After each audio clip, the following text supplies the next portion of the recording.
So, Eric Rindal, we just got done with a look back at some history for you. 84 Merlot. It was surprising that it was still. I mean, that was a long time ago. That was essentially the first year for red wine for us. We had an 83 Chardonnay, but Cab and Merlot were first vintages were 84, and you know, that was early on in the Washington history. I mean, there was a few pioneers, obviously, that came before me. You know, Gary Figgins, Rick Small.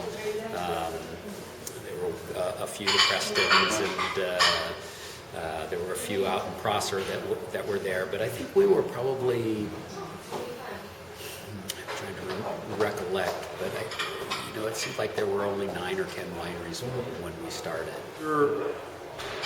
Seem to be a long-time proponent for Merlot.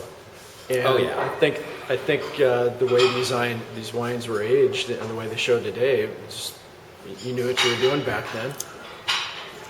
You know, we hired Kay Simon as our first consultant, and you know, she was at Chinook, or just started Chinook and left Chateau Saint Michel, and so everything that I learned early on was, you know, probably came from Kay, and she gave me a good minimalistic basis for what she thought Washington was, and I think that has held true over time. You know, the challenge was having the foresight to be able to design wines that were meant to be aged and required it. It wasn't just that they were meant to be.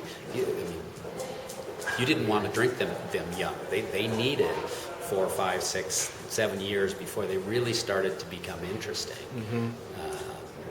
But what's more interesting about that is that they still hold some interest. Some of them they were really quite surprising. Some of the fruit that was still. The seasons, as I recall them early on in the 80s, were just cooler.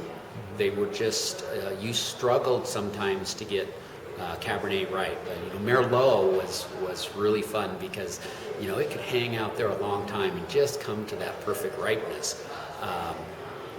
Now we see Merlot being, you know, picked much earlier. I would say 10 to 15 days, 20 days earlier than what we would have picked it back then, and yet they're at higher sugars now, and it's just, we've got more heat now up here in Washington. Well, I had an opportunity. I have 3 children. They weren't all that interested in following me into the wine business, and I had an opportunity to sell to Andrew, and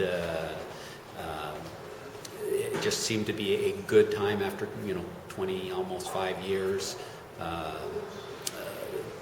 To sell the wine, and we were at, you know, 50,000 cases at the time, and really we needed to move to 150,000 if we were going to keep going. There was sort of a step in between there, and they were better equipped maybe than I was to see that through.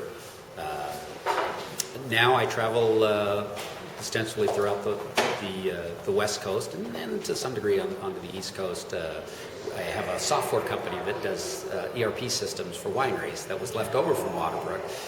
I kind of retired there for a little while, played with some airplanes and did some other things, and kind of got bored and find that I need a little bit of some sort of business just to keep interested.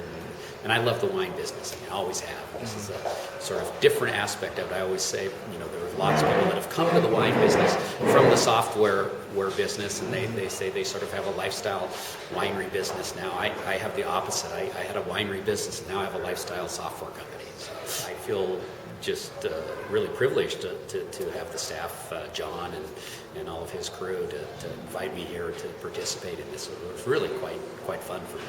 I really enjoyed it.